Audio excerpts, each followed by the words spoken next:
Let's open the book on this. In Mountain View, a shocking incident at an elementary school raises urgent questions about safety and security.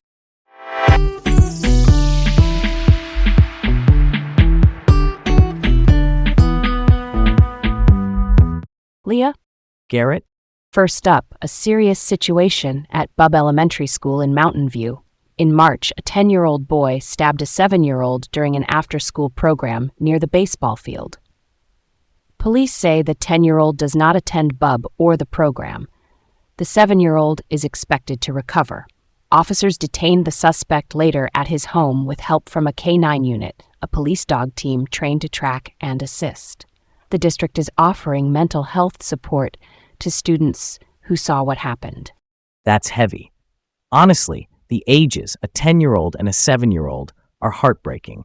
That kind of blew my mind. The fact the suspect isn't affiliated with the school raises real questions about campus access during those after-school hours. After-school programs, by the way, are supervised activities that run after the final bell and can have different entry points than the regular school day.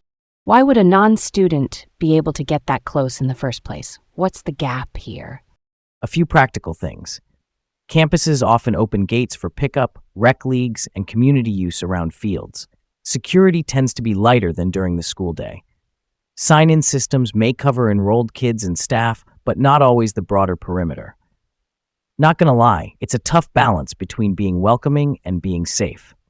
Measures districts often look at after incidents like this include a single point of entry during programs, consistent ID checks, more adult coverage around fields, and quick communication protocols. Real talk. Support for the kids who witnessed this is crucial. Even if physical injuries heal, emotional aftershocks can linger. Counseling teams being available right away makes a difference. All right, let's roll on. Santa Clara Valley Water District, known as Valley Water, is under intense scrutiny. Employees protested a separation agreement with former CEO Rick Callender, who resigned in February. A separation agreement is basically a contract that sets terms for someone leaving a job. In this case, it lets him keep about $700,000 in pay and continue as a special advisor for a year, despite investigative findings of sexual harassment. Callender, who also leads the NACP California-Hawaii State Conference, says the probe was biased. This tug-of-war has drawn national attention. That's a no-go for me from an integrity standpoint. It feels like a breach of trust. Employees want leadership accountability because workplace culture depends on confidence in the board's decisions. When a public agency's decisions clash with the findings of its own investigation, morale takes a hit. Why would a board approve that kind of package after those findings? What's the calculus? Not defending it, but here's a likely playbook. Boards sometimes use separation agreements to avoid long, costly legal fights, limit potential liability, and move leadership transitions along. They may think stability during a handoff is worth the cost. That's something to chew on, because the flip side is public trust and internal confidence can erode fast when the outcome feels out of step with the facts employees heard. Switching gears just a little.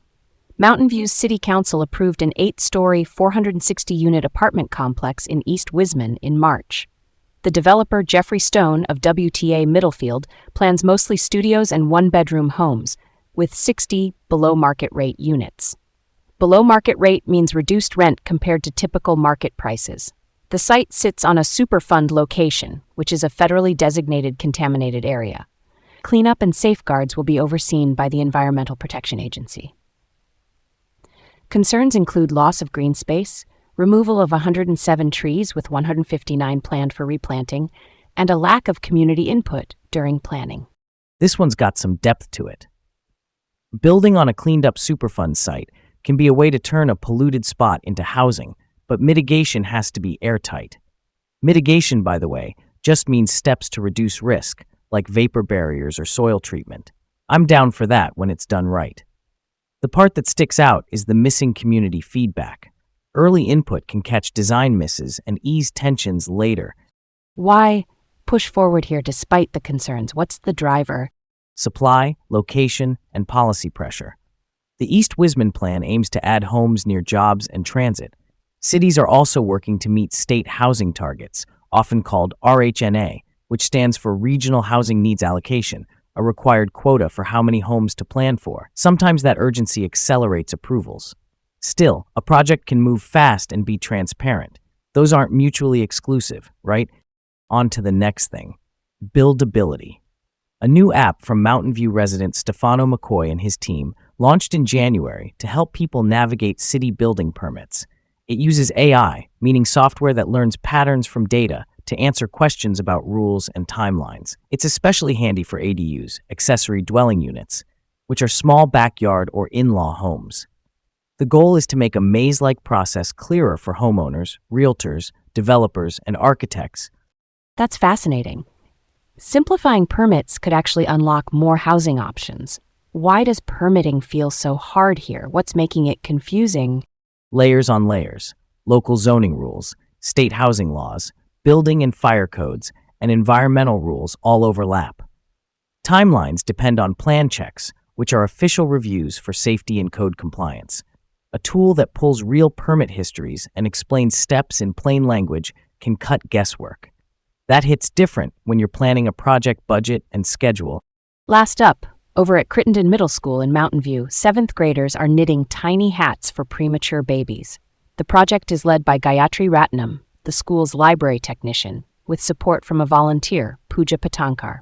Students like Maddie and Akaisha are using hand-crank knitting machines during lunch to make teeny caps for El Camino Health, the local hospital. The PTA covered materials.